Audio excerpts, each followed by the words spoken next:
नमस्कार दोस्तों, आप सभी का स्वागत है हमारे YouTube चैनल पर टिकी पाठशाला में। आज हम इस वीडियो में देखेंगे रीजनिंग का प्रैक्टिस सेट 22, यानी कि इसमें टोटल मैंने 20 इंपॉर्टेंट प्रश्न लिए हैं। यदि आप रेलवे, बैंक, एसएससी या फिर अदर स्टेट एग्जाम की तैयारी करते हैं तो यह वीडियो आपके लिए है। तो देखिए दोस्तों, यहाँ पर पहला प्रश्न क्या दिया है।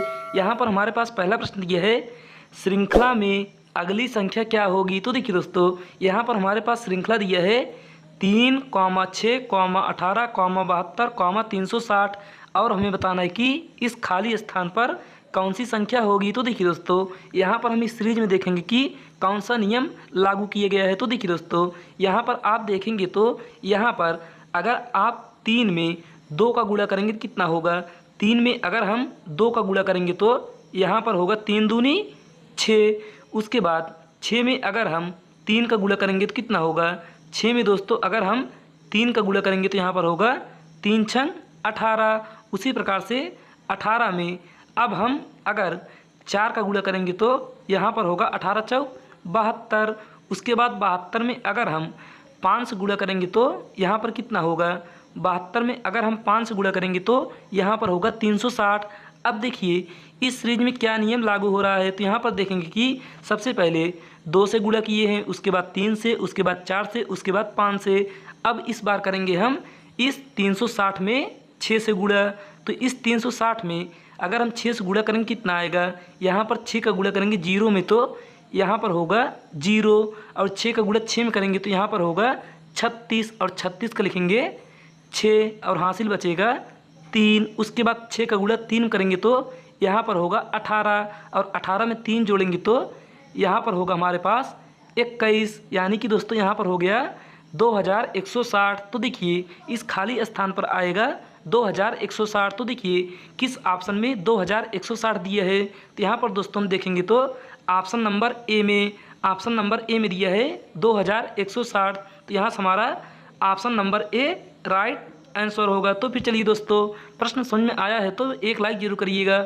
और दोस्तों आप 20 प्रश्नों को देखिए और आपको जिसका उत्तर पता है आप उसे कमेंट में हमें ज़रूर बताइएगा। तो चलिए फिर अब हम देखते हैं प्रश्न संख्या 2 को। तो देखिए यहाँ पर दोस्तों यह है के यल की पत्नी है और यम यल की बहन है, यन के की बेटी है, जबकि ओ यम की माँ है।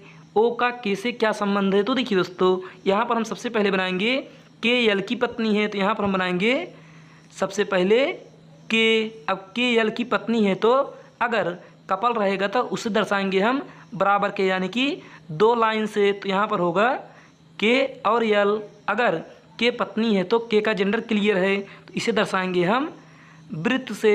अगर दोस्तों महिला रहेगा तो उसे दर्शाएंगे वृत्त से, और पुरुष रहेगा तो उसे दर्शाएंगे हम वर्ग से, यानी कि चतुर्भुज से। तो यहाँ पर अगर के महिला है तो यल पुरुष होगा, क्योंकि यह दोनों पति पत्नी हैं। तो देखिए दोस्तों फिर आगे दिया है यम यल की बहन है। तो देखिए यम जो है यल की बहन है तो यहाँ पर होगी यम। अब बहन है तो इसका भी जेंडर क्लियर है तो इसे हम दर्शाएंगे वृत्त से। उसके बाद फिर आगे दिया है यन के की बेटी है। तो देखिए यन जो है के की बेटी है तो के की बेटी कौन होगी। के की बेटी है यन, और बेटी है तो इसे लिखेंगे हम नीचे। तो अब देखिए बेटी है तो यह होगी वृत्त में। फिर आगे दिया है जबकि ओ यम की माँ है। तो देखिए ओ जो है यम की माँ है तो ओ होगी ऊपर, और माँ है तो इसे दर्शाएंगे हम वृत्त से। उसके बाद आगे हमसे प्रश्न में पूछा क्या है। यहाँ पर दोस्तों प्रश्न पूछा है कि ओ का के से क्या संबंध है। तो देखिए के यहाँ पर है और ओ यहाँ पर है, तो इन दोनों का संबंध क्या है। यहाँ पर देखेंगे तो यहाँ पर के जो है यल की पत्नी है और यल की बहन है यम। अगर यम की माँ ओ है तो यल की भी माँ ओ होगी। अगर यम की माँ ओ है तो यल की भी माँ ओ होगी, और यल की पत्नी है के। तो यहाँ से हो जाएगा के होगी, यानी कि ओ होगी के की सासू माँ, यानी कि यहाँ पर ऑप्शन में दिए हमारे पास सास। तो जो कि ऑप्शन नंबर सी हमारा राइट आंसर होगा। तो फिर चलिए दोस्तों अब हम देखते हैं प्रश्न संख्या 3 को। तो देखिए तीसरा प्रश्न यहाँ पर क्या दिया है। यहाँ पर तीसरा प्रश्न पढ़ेंगे तो यहाँ पर दिया है यदि कैट को कोड DBU है तो डॉग का कोड क्या होगा? तो देखिए दोस्तों, यहाँ पर CAT का कोड DBU है, तो DOG का कोड क्या है? तो देखिए दोस्तों, यह हमारा कोडिंग डिकोडिंग का प्रश्न है। तो यहाँ पर हम सबसे पहले CAT का प्लेस वैल्यू लिखेंगे। तो देखिए, C का प्लेस वैल्यू होता है 3 और A का होगा 1 और T का होगा 20। तो देखिए, यहाँ पर हम इनका प्लेस वैल्यू लिख दिए। अब हम DBU का प्लेस वैल्यू लिखेंगे। तो यहाँ पर हम नीचे लिखेंगे D का प्लेस वैल्यू 4 और B का लिखेंगे 2 और U का लिखेंगे 21। तो देखिए दोस्तों, अब यहाँ पर हम देखेंगे तो यहाँ पर 3 में 1 प्लस किया गया है और 1 में 1 प्लस किया गया है और 20 में 1 प्लस किया गया है। तो देखिए, यहाँ से इस प्रकार से हम डॉग यानी कि DOG में भी 1 प्लस करेंगे। तो देखिए, D का प्लेस वैल्यू कितना होगा? यहाँ पर D का प्लेस वैल्यू होगा 4, उसके बाद O का होगा 15 और G का होगा 7। तो देखिए दोस्तों, अब हम 4 में अगर 1 प्लस करेंगे कितना होगा? 4 में 1 प्लस करेंगे तो यहाँ पर होगा 5 और 15 में 1 प्लस करेंगे तो यहाँ पर होगा 16 और 7 में 1 प्लस करेंगे तो यहाँ पर होगा 8। तो देखिए, यहाँ पर हमने 5, 16, 8 प्राप्त कर लिए।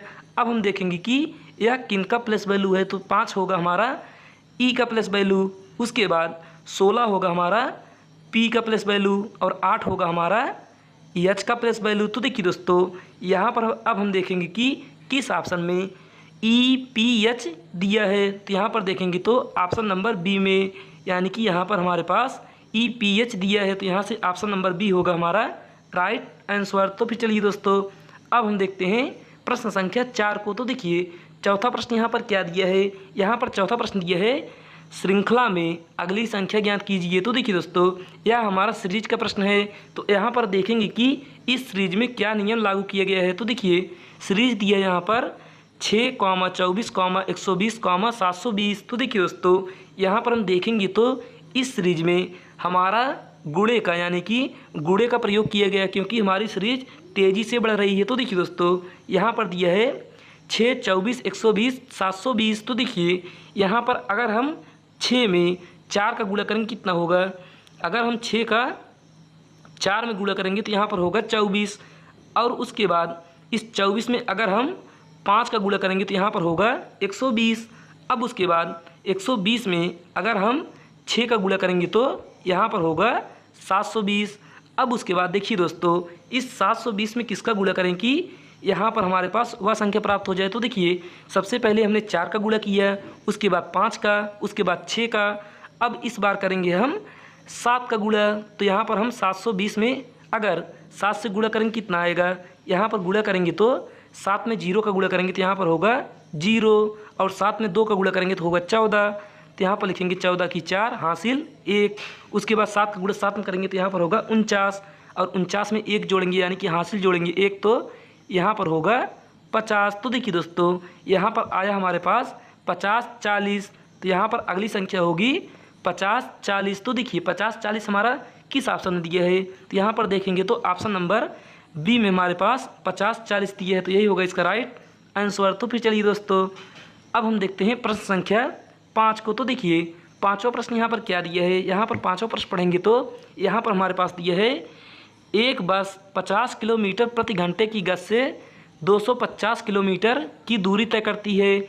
यात्रा पूरी करने में कितना समय लगेगा? तो देखिए दोस्तों, यह हमारा मैथ का प्रश्न दिया है, यानी कि यहाँ पर दोस्तों यह हमारा एक मैथ का प्रश्न चला आया है। तो देखिए दोस्तों, आपको मैं मैथ भी आसानी से समझा दूंगा। तो देखिए, यहाँ पर दिया है 50 किलोमीटर प्रति घंटे, यानी कि यहाँ पर गति दिया है यानी कि चाल दिया है, और यहाँ पर 250 किलोमीटर दूरी दी है। तो हमसे पूछा है कि कितना समय लगेगा। तो देखिए दोस्तों, समय को दर्शाएंगे हम t से, उसके बाद समय बराबर होता है दूरी बटे चाल। तो देखिए, दूरी कितना होगा? दूरी को दर्शाएंगे हम d से, यानी कि डिस्टेंस हो गया हमारा दूरी। उसके बाद बटे में, अब देखिए यहाँ पर दिया है 250 किलोमीटर, यानी कि दूरी दिया है, दूरी को दर्शाएंगे हम d से, हमने दूरी को दर्शाया, और यह से दर्शाएंगे हम स्पीड को यानी कि चाल को। तो यही होगा दोस्तों हमारा समय का सिंपल फार्मूला, यानी कि समय बराबर दूरी बटे चाल। तो देखिए, यहाँ पर अब हम इन सभी मानों को इसी फार्मूले पर रख देंगे। तो देखिए, दूरी दिया है 250, तो यहाँ पर लिखेंगे ऊपर 50 और बटे में हो जाएगा स्पीड यानी कि चाल दिया है 50। तो देखिए दोस्तों अब इसे काटेंगे तो यह कितनी बार जाएगा, 0 से 0 कट जाएगा और 5 काटेंगे 25 को तो यह जाएगा 5 बार में। तो देखिए दोस्तों यहाँ पर दिए है हमारा किलोमीटर प्रति घंटा यानी कि 5 घंटा होगा हमारा राइट आंसर, जो कि ऑप्शन नंबर सी में दिया है दोस्तों। तो फिर चलिए अब हम देखते हैं प्रश्न संख्या 6 को। तो देखिए छठा प्रश्न यहाँ पर क्या दिया है, यहाँ पर छठा नंबर का प्रश्न दिया है दोस्तों, दी गई श्रृंखला में से विषम यानी कि बेमेल को ज्ञात कीजिए। तो देखिए दोस्तों यहाँ पर हमारा सीरीज दिया है और इसमें हमें बताना है कि इसमें विषम कौन सा है यानी कि गलत कौन सा है। तो देखिए दोस्तों यहाँ पर अगर हम 486 में क्या देखें कि यहाँ पर 482 हो जाए, यानी कि 486 में ऐसा क्या करें कि यहाँ पर 482 हो जाए। तो देखिए दोस्तों अगर हम 486 में अगर हम 4 घटाएंगे तो यहाँ पर 4 माइनस करेंगे तो यहाँ पर होगा 482। उसी प्रकार से 482 में अगर हम 4 माइनस करेंगे तो यहाँ पर होगा 478। उसी प्रकार से दोस्तों अगर 478 में 4 माइनस करेंगे तो यहाँ पर होगा 474। अब उसके बाद देखिए दोस्तों यहाँ पर 474 में अगर हम 4 माइनस करेंगे तो यहाँ पर आएगा 470, लेकिन यहाँ पर दिया है 472। तो यही होगा दोस्तों हमारा विषम यानी कि यही होगा हमारा बेमेल। तो यही होगा हमारा राइट आंसर। तो दोस्तों 472 हमारे किस ऑप्शन दिए है, यह ऑप्शन नंबर बी में दिया है। तो यही होगा इसका राइट आंसर। तो फिर चलिए दोस्तों अब हम देखते हैं प्रश्न संख्या 7 को। तो देखिए दोस्तों 7वां नंबर प्रश्न यहाँ पर क्या दिया है, यहाँ पर 7 नंबर का प्रश्न दिया है श्रृंखला में अगली संख्या ज्ञात कीजिए। तो देखिए दोस्तों यह भी हमारा सीरीज का प्रश्न है। तो देखिए यहाँ पर दिया है 11, 39, 75, 119। उसके बाद बताना है कि इस डब्बे में यानी कि इस डब्बे में कौन सी संख्या होगी। तो देखिए दोस्तों यहाँ पर आप सबसे पहले क्या नियम लगाएंगे। तो देखिए दोस्तों यहाँ पर आप अगर देखेंगे तो हमारी सीरीज थोड़ी थोड़ी यानी कि धीमे धीमे से बढ़ रही है। तो देखिए दोस्तों इसमें सोचेंगे सबसे पहले हम माइनस करना। तो देखिए यहाँ पर अगर हम माइनस करते हैं तो कितना आएगा, यहाँ पर दोस्तों अगर हम 11 में कितना जोड़ें कि 39 हो जाए। तो यहाँ पर दोस्तों 11 में अगर हम 28 जोड़ेंगे तो यहाँ पर होगा 39। उसके बाद 39 में कितना जोड़े कि 75 हो जाए। तो यहाँ पर दोस्तों अगर हम 39 में 36 जोड़ेंगे तो यहाँ पर होगा 75। अब दोस्तों यहाँ पर हम 75 में कितना जोड़ें कि 119 हो जाए। तो यहाँ पर 75 में अगर हम 44 जोड़ेंगे तो यहाँ पर होगा 119। तो देखिए दोस्तों यहाँ से अभी भी हमें यह पता नहीं चल रहा है कि इसमें कौन सा नियम लागू किया गया है। तो देखिए दोस्तों यहाँ पर एक और यानी कि एक स्टेप और नीचे चलेंगे। तो देखिए 28 में अब कितना जोड़े कि यहाँ पर 36 हो जाए। तो देखिए दोस्तों 28 में अगर हम 8 जोड़ेंगे तो यहाँ पर होगा 36। उसके बाद 36 में अगर हम फिर 8 जोड़ेंगे तो यहाँ पर होगा 44। अब देखिए दोस्तों यहाँ से 44 में अगर अब हम यहाँ पर 8 जोड़ेंगे कितना होगा, यहाँ पर 44 में अगर हम 8 जोड़ेंगे तो यहाँ पर हमारे पास होगा 52। तो देखिए दोस्तों अब इसी 52 को अगर हम 119 में जोड़ेंगे तो हमें अगली वाली संख्या पता चल जाएगी। तो देखिए दोस्तों यहाँ पर लिखेंगे 119 प्लस में 52। तो देखिए यहाँ पर अगर 9 में 2 जोड़ेंगे तो यहाँ पर होगा 11, 11 की 1 हासिल 1। अब हम 11 में 5 जोड़ेंगे तो कितना होगा, यहाँ पर 11 में अगर हम 5 जोड़ेंगे तो होगा 16, लेकिन 16 में 1 जोड़ेंगे तो यहाँ पर होगा 17। तो यहाँ दोस्तों हो गया हमारा 171, यानी कि अगली संख्या होगी 171, जो कि ऑप्शन नंबर डी में दिया है। तो यही होगा इसका राइट आंसर। तो फिर चलिए दोस्तों अब हम देखते हैं प्रश्न संख्या 8 को। तो देखिए दोस्तों 8वां नंबर का प्रश्न यहाँ पर क्या दिया है, 8 नंबर का प्रश्न दिया है दोस्तों यहाँ पर, यदि INSECT को J यानी कि JOTFDU और HOUSEFLY को IPVTFGMZ के रूप में कूटबद्ध किया जाता है तो BUTTERFLY को किस प्रकार कूटबद्ध किया जाएगा। तो देखिए दोस्तों आप इसे पुश करके यानी कि वीडियो को रोक करके देख लीजिएगा। तो देखिए यहाँ पर दिया है सबसे पहले ECT को कोड किया गया है JOTFDU में। तो देखिए दोस्तों यहाँ पर देखेंगे तो I होता है 9, यानी कि I का प्लेस वैल्यू होगा 9, और आगे दिया है J का होगा 10। तो देखिए दोस्तों 9 में 1 जोड़ेंगे तो होगा 10, तो यहाँ पर I में 1 जोड़ेंगे तो होगा J। तो यहाँ से दोस्तों सबसे पहले यहाँ पर 1 प्लस किया गया है, उसके आगे चलेंगे तो यहाँ पर दिया है N का होगा 14, और आगे दिया है O का होगा 15। तो यहाँ पर दोस्तों फिर 1 प्लस, उसी प्रकार से यस में 1 जोड़ेंगे तो यहाँ पर होगा T, यानी कि 1 प्लस। दोस्तों यहाँ पर 1 प्लस होता गया है। उसी प्रकार से H में 1 जोड़ेंगे तो होगा I, O में 1 जोड़ेंगे तो होगा P, U में 1 जोड़ेंगे तो होगा U में 1 जोड़ेंगे तो होगा V, S में 1 जोड़ेंगे तो होगा T। इसी प्रकार से दोस्तों 1 प्लस यहाँ पर होता गया है। तो दोस्तों यहाँ पर आगे दिया क्या है, आगे दोस्तों यहाँ पर हमारे पास दिया है B, आगे दिया है दोस्तों यहाँ पर दिया है BUTTERFLY। तो देखिए दोस्तों यहाँ पर अगर हम 1 प्लस करते हैं तो कितना होगा, यहाँ पर अगर हम 1 प्लस करेंगे तो यहाँ पर होगा B में 1 जोड़ेंगे तो यहाँ पर होगा C। उसके बाद देखेंगे कि C हमारे किस ऑप्शन में दिया है, तो ऑप्शन A में, ऑप्शन B में दिया है, लेकिन ऑप्शन C और D में नहीं दिया है। तो यहाँ से यह दोनों ऑप्शन हमारा गलत हो जाएगा। तो दोस्तों आगे दिया है U में 1 जोड़ेंगे तो यहाँ पर होगा V। उसके बाद फिर आगे दिया है T में 1 जोड़ेंगे तो कितना होगा 21 होगा हमारा U का। तो यहाँ पर दोस्तों तीनों में, यानी कि दोनों में भी 3 स्थान तक U दिया है। उसके बाद फिर दिया है T में 1 जोड़ेंगे तो फिर होगा U, तो यहाँ पर होगा फिर U। फिर दिया है E में 1 जोड़ेंगे तो यहाँ पर होगा F, तो यहाँ पर हो गया F। तो देखिए दोस्तों ऐसा हमारा ऑप्शन नंबर A में दिया है, तो यही होगा हमारा राइट आंसर, यानी कि ऑप्शन नंबर A हमारा सही उत्तर होगा। तो फिर चलिए दोस्तों अब हम देखते हैं प्रश्न संख्या 9 को। तो देखिए दोस्तों 9वां प्रश्न यहाँ पर दिया है, यदि 9, 5, 4, 7, 4 को KGFIF लिखा जाता है तो 8, 2, 1, 4, 3 कैसे लिखा जाएगा। तो देखिए दोस्तों यहाँ पर हम देखेंगे तो यहाँ पर सबसे पहले हमारा गिनती में दिया है, उसके बाद लेटर में दिया है। तो देखिए दोस्तों यहाँ पर हम इस गिनती को भी लेटर में बदल लें या फिर इस लेटर को गिनती में बदल लें। तो देखिए दोस्तों यहाँ पर K का प्लेस वैल्यू कितना होगा 11, और G का होगा 7, और F का होगा 6, I होगा 9 का, F होगा 6 का। तो देखिए दोस्तों यहाँ पर अब देखेंगे कि 9 में कितना जोड़ें कि 11 हो जाए। तो 9 में 2 जोड़ेंगे तो होगा 11,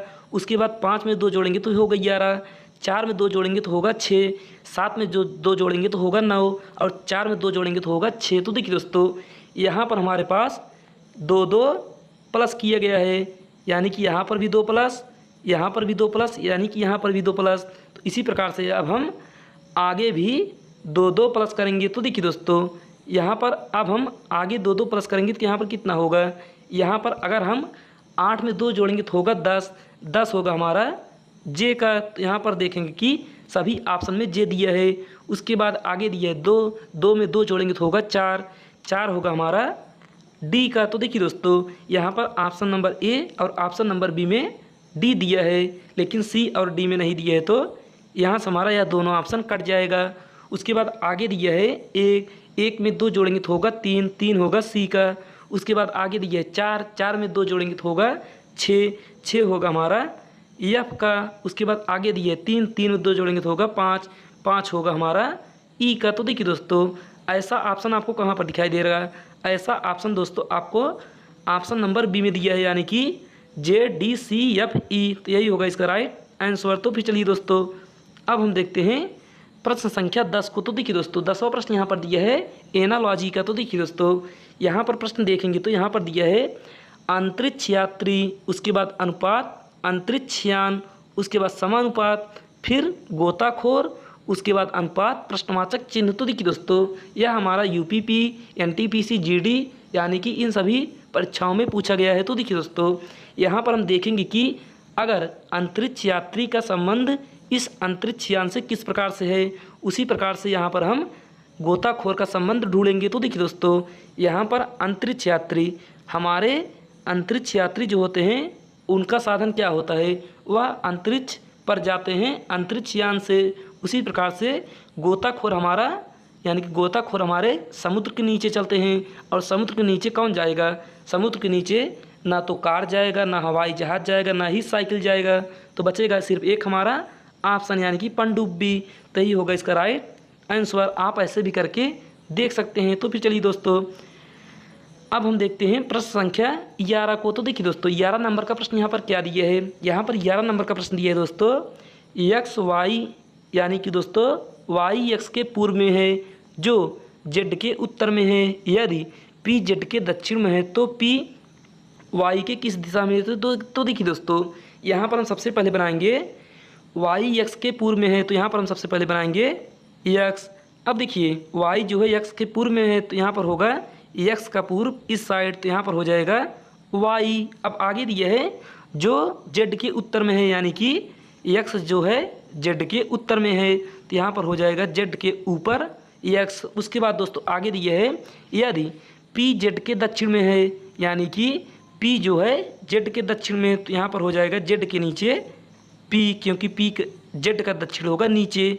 तो देखिए दोस्तों आगे हमसे पूछा है कि यहाँ पर तो पी वाई के किस दिशा में है? तो देखिए वाई के किस दिशा में पी होगा तो यहाँ पर हम बनाएंगे अपना दिशा। तो देखिए दोस्तों यह होगा नीचे दक्षिण और इस साइड होगा पश्चिम। तो यह हो जाएगा हमारा पी दक्षिण और पश्चिम जो कि ऑप्शन नंबर बी में दिया है। तो यही होगा इसका राइट आंसर। तो फिर चलिए दोस्तों अब हम देखते हैं प्रश्न संख्या 12 को। तो देखिए दोस्तों 12 नंबर का प्रश्न यहाँ पर दिया है। 12 नंबर का प्रश्न दिया है हमारा ब्लड रिलेशन से यानी कि इशारे वाला प्रश्न। तो देखिए दोस्तों ऐसे प्रश्न आपके सभी परीक्षाओं में पूछे जाते हैं। तो देखिए यहाँ पर दिया है एक लड़की ने एक लड़के का परिचय देते हुए कहा यह मेरे चाचा के पिता की बेटी का बेटा है। लड़की का लड़के से क्या संबंध है? तो देखिए दोस्तों यहाँ पर हम सबसे पहले बनाएंगे एक लड़की, तो लड़की को दर्शाएंगे हम वृत्त से। उसके बाद देखिए दोस्तों लड़की को दर्शाएंगे हम वृत्त से। उसके बाद वह लड़के की परिचय देते हुए कहा तो लड़के को दर्शाएंगे हम एक वर्ग से। अब देखिए आगे दिया है यह मेरे चाचा के पिता की बेटी का बेटा है। तो देखिए अगर लड़की की चाचा है तो लड़की की चाचा यानी कि यह मेरे चाचा के पिता। तो देखिए अगर इसके चाचा के पिता हैं तो इसके पिता के भी पिता होंगे, क्योंकि इसके पिता के भाई ही इसके चाचा होंगे। तो यह हो गए इनके पिता। अब इसके पिता के पिता हैं। उसके बाद पिता की बेटी, तो देखिए इस लड़की की होगी बुआ। अब इसका बेटा, तो इसका बेटा हो जाएगा यहाँ पर यानी कि यह लड़का आ गया अब यहाँ पर। तो देखिए यहाँ पर पूछा है कि लड़की का लड़के से क्या संबंध है? तो देखिए लड़की क्या लगेगा? लड़की के यहाँ लगेगा बहन यानी कि चचेरी बहन होगी, लेकिन यहाँ पर दिया है बहन तो बहन ही हमारा राइट आंसर होगा। लड़की का लड़के से क्या संबंध है? तो देखिए दोस्तों यहाँ पर होगा बहन। तो फिर चलिए अब हम देखते हैं प्रश्न संख्या 13 को। तो देखिए दोस्तों 13 नंबर का प्रश्न यहाँ पर क्या दिया है? यहाँ पर 13 नंबर का प्रश्न दिया है यदि पश्चिम को दक्षिण पश्चिम में बदल दिया जाए तो उत्तर को किससे बदल दिया जाएगा? तो देखिए दोस्तों यहाँ पर हम सबसे पहले बनाएंगे दिशा। तो देखिए यहाँ पर दिया है, यहाँ पर हमारे पास दिया है दिशा। तो देखिए यहाँ पर हमारे प्रश्न दिया है यदि पश्चिम को दक्षिण पश्चिम में बदल दिया जाए। तो देखिए पश्चिम होगा हमारा इस साइड, तो इसे बदलना है हमें दक्षिण पश्चिम में। तो देखिए दोस्तों यहाँ पर लिख देंगे दक्षिण और पश्चिम। तो देखिए दक्षिण और पश्चिम के विपरीत क्या होता है? दक्षिण और पश्चिम के विपरीत होता है उत्तर और पूर्व। तो यहाँ पर हो गया उत्तर और पूर्व। अब देखिए इसी प्रकार से सभी दिशाओं को बदल दिया जाए। तो देखिए यहाँ पर उत्तर को किससे बदल दिया जाएगा यानी कि उत्तर का मान हमसे पूछा है। तो देखिए दोस्तों यह हो गया दक्षिण और पश्चिम, यह हो गया उत्तर और पूर्व। तो देखिए यहाँ पर अब हम देखेंगे तो यहाँ पर हमारे पास क्या दिया है? यहाँ पर दक्षिण और पश्चिम दिया है और उत्तर और पूर्व दिया है। तो यहाँ पर दोस्तों होगा हमारा, यह हो जाएगा हमारा, यह हो जाएगा दोस्तों हमारा पश्चिम और यह हो जाएगा हमारा पूरब और यह हो जाएगा दोस्तों हमारा क्या, यहाँ से यह हो गया पूरब, यह हो गया पश्चिम, तो यह हो जाएगा उत्तर और पश्चिम। तो देखिए दोस्तों यहाँ से हमसे पूछा क्या है, उत्तर को किससे बदल दिया जाएगा, तो उत्तर होगा हमारा उत्तर पश्चिम, जो कि ऑप्शन नंबर बी में दिया है। तो फिर चलिए दोस्तों अब हम देखते हैं प्रश्न संख्या 14 को। तो देखिए दोस्तों 14 नंबर का प्रश्न दिया है यहाँ पर, यदि ABC को कोड ZYX है तो DEF का कोड क्या है। तो देखिए दोस्तों यह हमारा कोडिंग डिकोडिंग का ही प्रश्न है। तो देखिए यहाँ पर क्या हमारे पास नियम लगाया गया है। तो देखिए दोस्तों यहाँ पर ABC में लगाया गया है ZYX, यानी कि दोस्तों देखिए A का विपरीत होता है Z और B का विपरीत होता है Y और C का विपरीत होता है X। उसी प्रकार से अब हम इसका भी विपरीत ढूंढेंगे। तो देखिए दोस्तों D का विपरीत होगा हमारा, D का विपरीत होगा W और E का विपरीत होगा हमारा V और F का विपरीत होगा हमारा U। तो देखिए दोस्तों यहाँ पर क्या दिया है WVU। WVU हमारे किस ऑप्शन में दिया है, यह हमारे ऑप्शन नंबर बी में दिया है। तो यही होगा इसका राइट आंसर। तो फिर चलिए दोस्तों अब हम देखते हैं प्रश्न संख्या 15 को। तो देखिए दोस्तों 15 नंबर का प्रश्न यहाँ पर क्या दिया है, यहाँ पर 15 नंबर का प्रश्न दिया है आकृत में त्रिभुजों की संख्या ज्ञात कीजिए। तो देखिए दोस्तों यहाँ पर हमारे पास एक आकृत दिया है, इसमें हमें बताना है कि त्रिभुजों की टोटल संख्या कितनी है। तो देखिए दोस्तों यहाँ पर हम सबसे पहले एक यानी कि यहाँ से हम इसे अलग करके इस आकृति में देखेंगे कि कुल कितने त्रिभुज हैं। तो देखिए दोस्तों इस आकृति में कुल 8 त्रिभुज हैं। वह 8 त्रिभुज हम कैसे ज्ञात करेंगे, तो देखिए यहाँ पर होगा 1 2 3 और 4। अब देखिए दोस्तों इस सबसे बड़े वाले को यानी कि 4 को पकड़ेंगे और इसमें हम 2 का गुणा लगाएंगे। तो 2 का गुणा लगाएंगे तो यहाँ पर होगा 8। दोस्तों यह इसका ज्ञात करने का ट्रिक है। तो देखिए दोस्तों यहाँ से हो गया हमारा इसमें 8 त्रिभुज, उसी प्रकार से इसमें भी होगा 8 त्रिभुज। अब देखिए दोस्तों यहाँ से हमने 16 त्रिभुज ज्ञात कर लिया, लेकिन यह 2 त्रिभुज होगा बड़ा वाला, यानी कि एक त्रिभुज यह हो गया और एक त्रिभुज यह हो गया, यानी कि यहाँ से हो गया 2 और त्रिभुज, यानी कि इन दोनों को मिलाकर 1 2 यानी कि 2 कॉमन त्रिभुज बनेंगे। तो यहाँ पर 8 और 8 हो गया 16 और 16 में 2 जोड़ेंगे तो यहाँ पर होगा 18, यानी कि इस आकृति में टोटल 18 त्रिभुज हैं, जो कि ऑप्शन नंबर सी में दिया है। तो फिर चलिए दोस्तों अब हम देखते हैं प्रश्न संख्या 16 को। तो देखिए दोस्तों 16 नंबर का प्रश्न दिया है यहाँ पर, 4 मित्र एक पंक्ति में बैठे हैं। सैम टॉम के दाईं ओर है, एमी टॉम के बाईं ओर है, लेकिन उसके बगल में नहीं है। रिक एमी और टॉम के बीच में है, सबसे दाएं कौन बैठा है। तो देखिए दोस्तों यह हमारा सीटिंग अरेंजमेंट का प्रश्न है। तो देखिए दोस्तों यहाँ पर हम बनाएंगे सबसे पहले सभी का मुंह हम कर देते हैं उत्तर की ओर, यानी कि 4 व्यक्ति हैं और चारों का मुंह है उत्तर के साइड यानी कि ऊपर के साइड। तो देखिए दोस्तों यहाँ पर पहले लाइन में हमारे पास दिया है 4 मित्र एक पंक्ति में बैठे हैं, सैम टॉम के दाईं ओर है। तो देखिए यहाँ पर हम बना लेते हैं टॉम को, तो टॉम के दाईं ओर होगा सैम। अगर उत्तर की ओर मुंह है तो इसका दायां होगा पूरब की ओर, तो यहाँ पर हो गया हमारा सैम। उसके बाद आगे दिया है एमी, एमी टॉम के बाईं ओर है, एमी जो है टॉम के बाईं ओर है, लेकिन बगल में नहीं है। आगे पढ़ेंगे तो यहाँ पर दिया लेकिन उसके बगल में नहीं है, तो यहाँ पर हो गया एमी, एमी को दर्शाएंगे हम ए से। उसके बाद आगे दिया है रिक, एमी और टॉम के बीच में है, तो यहाँ पर हो गया टॉम, यहाँ पर हो गया एमी, तो यहाँ पर बीच में हो जाएगा रिक। अब देखिए दोस्तों अब आगे पूछा है हमसे सबसे दाएं कौन बैठा है। तो देखिए दोस्तों सबसे दाएं बैठा है हमारा सैम, यहाँ से हो गया सैम हमारा राइट आंसर, जो कि ऑप्शन नंबर बी में दिया है। तो फिर चलिए दोस्तों अब हम देखते हैं प्रश्न संख्या 17 को। तो देखिए दोस्तों 17 नंबर का प्रश्न यहाँ पर दिया है निम्नलिखित में विषम यानी कि बेजोड़ को चुनिए। तो देखिए दोस्तों यहाँ पर दिया 3, 5, 7, 9, 11, 13, 17, 19। तो देखिए दोस्तों इसमें हमें बताना है कि विषम कौन सा है। तो देखिए यहाँ पर 3 में अगर 2 जोड़ेंगे तो होगा 5, 5 में 2 जोड़ेंगे तो होगा 7, 7 में 2 जोड़ेंगे तो होगा 9 और 9 में 2 जोड़ेंगे तो होगा 11, 11 में 2 जोड़ेंगे तो होगा यहाँ पर दोस्तों 13 और 13 में अगर हम 2 जोड़ेंगे तो यहाँ पर होगा 15, लेकिन यहाँ पर दिया है 17, तो यही दोस्तों 17 होगा हमारा विषम। तो यहाँ पर ऑप्शन नंबर सी होगा हमारा राइट आंसर। तो फिर चलिए दोस्तों अब हम देखते हैं प्रश्न संख्या 18 को। तो देखिए दोस्तों 18 नंबर का प्रश्न भी हमारा मैथ से यानी कि गणित से दे दिया है। तो देखिए दोस्तों यहाँ पर दिया है अरुण ने 800 में एक साइकिल खरीदी फिर उसे 920 में बेच दिया, उसका लाभ प्रतिशत क्या है। तो देखिए दोस्तों मैं आपको मैथ भी आसानी से पढ़ा सकता हूँ यानी कि समझा दूंगा। तो देखिए दोस्तों यहाँ पर दिया है अरुण ने 800 में एक साइकिल खरीदी, यानी खरीदना मतलब होता है क्रय मूल्य, इसे कहते हैं हम सीपी। तो यहाँ पर दोस्तों सीपी दिया है हमारा, सीपी दिया है 800 रुपये।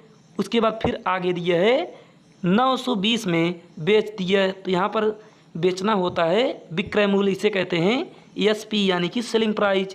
तो यहाँ पर सेलिंग प्राइस है दोस्तों 920 रुपये, यानी कि 800 में कोई वस्तु खरीदा, यानी कि 800 में साइकिल खरीदा और 920 में बेच दिया, तो उसे रुपए में कितना लाभ हुआ, उसे दोस्तों रुपए में होगा 120 का लाभ। लेकिन हमें बताना है प्रतिशत में, तो प्रतिशत में निकालने के लिए बटे में करेंगे हम सीपी। तो सीपी दिया है 800, अब प्रतिशत निकालना है तो गुणा करेंगे 100 का। तो देखिए 2 जीरो से 2 जीरो कट गया, अब 8 को काटेंगे हम 120 को, तो यह जाएगा 15 बार में 15 अट्ठे 120, यानी कि 15% हो गया हमारा राइट आंसर, जो कि ऑप्शन नंबर बी में दिया है। तो फिर चलिए दोस्तों अब हम देखते हैं प्रश्न संख्या 19 को। तो 19 नंबर का प्रश्न दिया है विषम को ज्ञात कीजिए। तो देखिए दोस्तों यहाँ पर 4 फिगर दिया है, इन चारों फिगर में हमें बताना है कि विषम कौन सा है। तो देखिए दोस्तों पहला फिगर देखेंगे तो यहाँ पर दिया है हमारे पास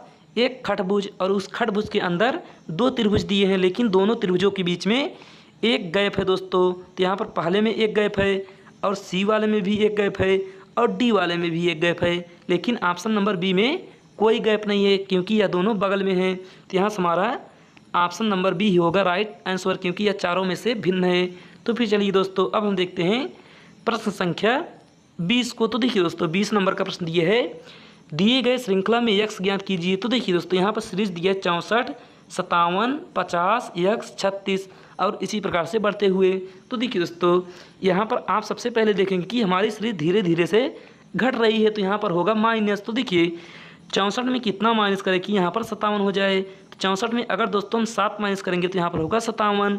उसी प्रकार से 57 में अगर हम 7 माइनस करेंगे तो यहाँ पर होगा 50। अब इस 50 में हम 7 माइनस करेंगे कितना आएगा, 50 में दोस्तों अगर हम 7 माइनस करेंगे तो यहाँ पर होगा 43। तो यहाँ पर यक्स के स्थान पर आएगा 43, तो यहाँ पर हो जाएगा दोस्तों 43। अब इस 43 में अगर हम 7 माइनस करेंगे तो यहाँ पर होगा 36, जो कि आगे दिया है। तो हमारा राइट आंसर होगा दोस्तों ऑप्शन नंबर बी, यानी कि दूसरा हमारा करेक्ट उत्तर होगा। तो फिर चलिए दोस्तों वीडियो अच्छी लगे तो वीडियो को लाइक करिएगा, चैनल को सब्सक्राइब करिएगा, और एसएससी जीडी की परीक्षा आने वाली यानी कि जनवरी में होगा, तो उसके लिए आप इस वीडियो को डेली देखिएगा। आज के लिए बस नहीं, धन्यवाद।